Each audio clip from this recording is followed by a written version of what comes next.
The rain was falling hard that night. It hit the windows like tiny stones. The old house groaned as the wind pushed against it. And then, out of nowhere, came my father's roar. His voice was so loud it shook the walls. My son, Matthew, only 9 years old, had said no. That's all he did.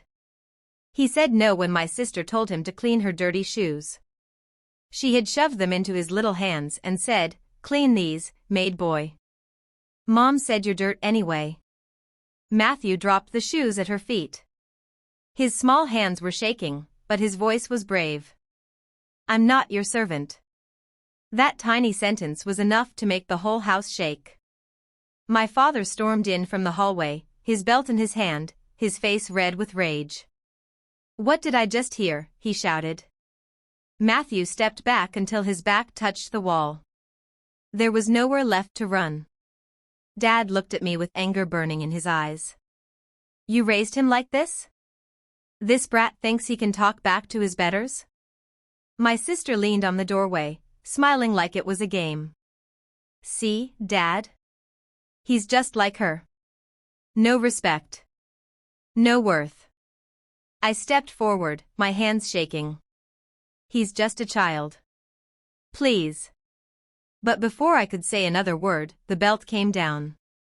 The sound of it cut through the air, sharp and cruel. Matthew cried out and covered his head.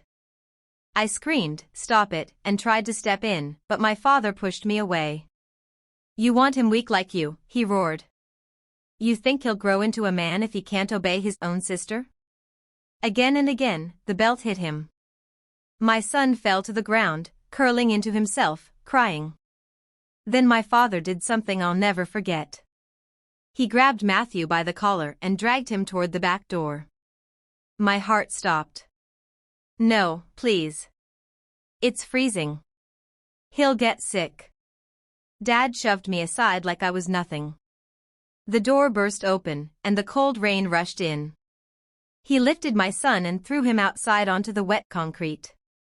Matthew landed hard. The rain splashed around him as he tried to crawl back. "Better the storm deal with him than me," my father spat. "Maybe the rain can wash the dirt off." From upstairs, my sister laughed.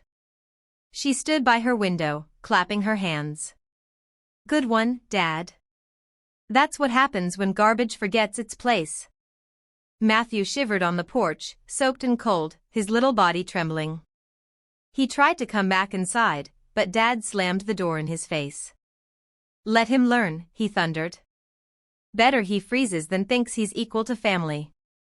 I pressed my fists against the door, crying, listening to my boy's soft sobs as the rain drowned his voice. My mother came out from the kitchen, calm as ever, holding her cup of coffee. "At least the rain will teach him what you couldn't," she said coldly. "Discipline." Her words stabbed like knives.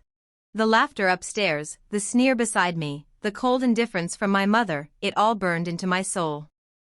That was the night I saw clearly. My family wasn't just cruel to me. They wanted to crush my son's heart too. Something inside me broke that night. I looked through the window at Matthew, curled up under the porch light, shaking. And I made a promise. I swore that night would never happen again. Not without a price. I didn't sleep. I sat by the window, watching my son through the storm. Every part of me wanted to rush out and hold him. But my father's voice thundered from the living room. "Open that door, and I'll throw you out with him."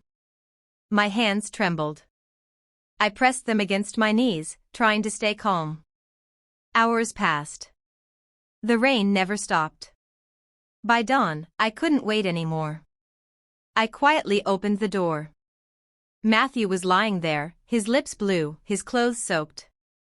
I picked him up in my arms, carried him inside, and wrapped him in every blanket I could find.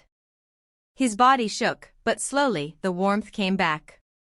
He held my shirt in his fists and whispered, "Mom, why do they hate me?"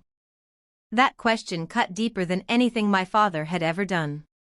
The next morning, my sister was sitting at the table, eating breakfast like nothing happened. She looked at Matthew and laughed. Oh, the maid's maid survived the rain. How nice. She threw a dirty rag at his feet. Clean the floor, dog. Matthew clung to my arm, afraid. My father lowered his newspaper. Don't protect him. He needs to learn where he belongs. My mother added with a smile, he's just like you. Weak and useless. Their words didn't break me this time. They became fuel. I started seeing things I hadn't seen before. My father's pride in his old shed full of tools. My mother's love for her shiny silver cabinet.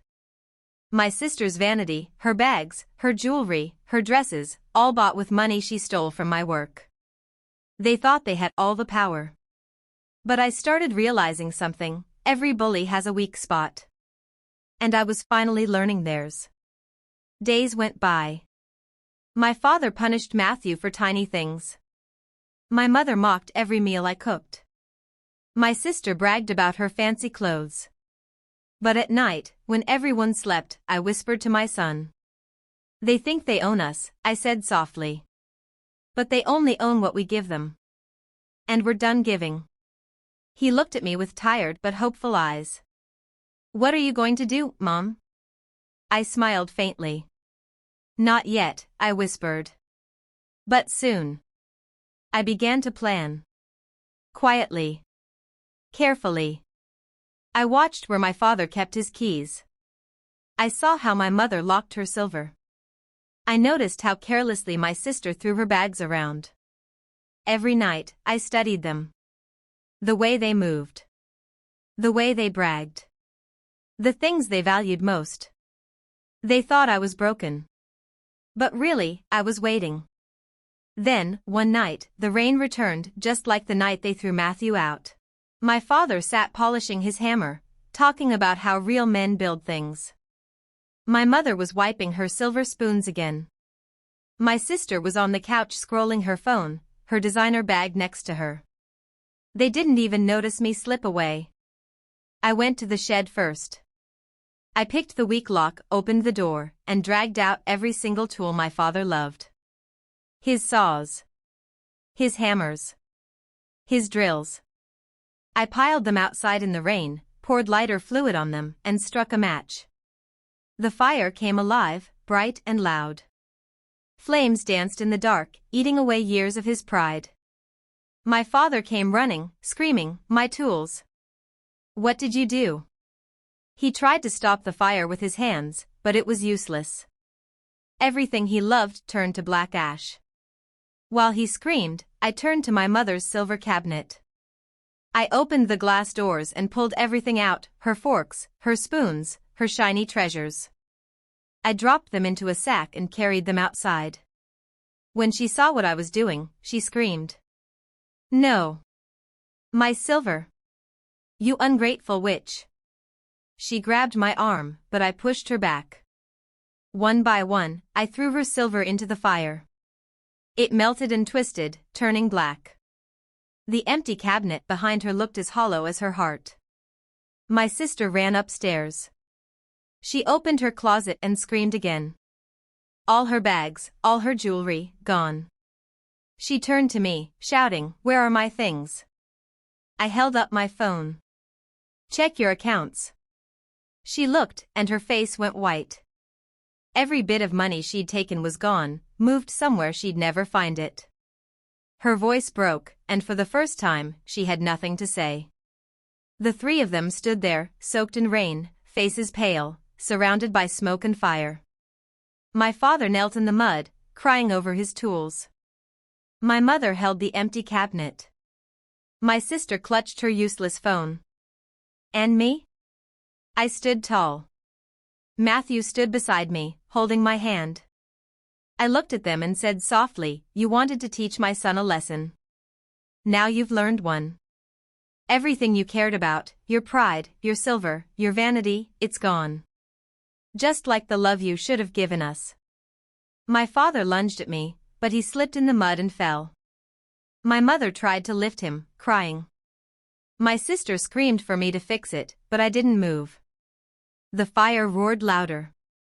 I looked down at Matthew, brushed his wet hair back, and whispered, "We don't belong here anymore." We walked out of that yard together, side by side. Behind us, the flames lit up the sky.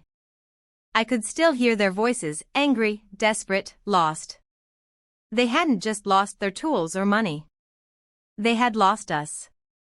They had lost their family. That was my revenge. Not fire. Not destruction. The real revenge was walking away, strong, free, and unbroken, with my son by my side. And for the first time in years, I felt peace. Please like and subscribe for more videos. Also comment where you're watching from.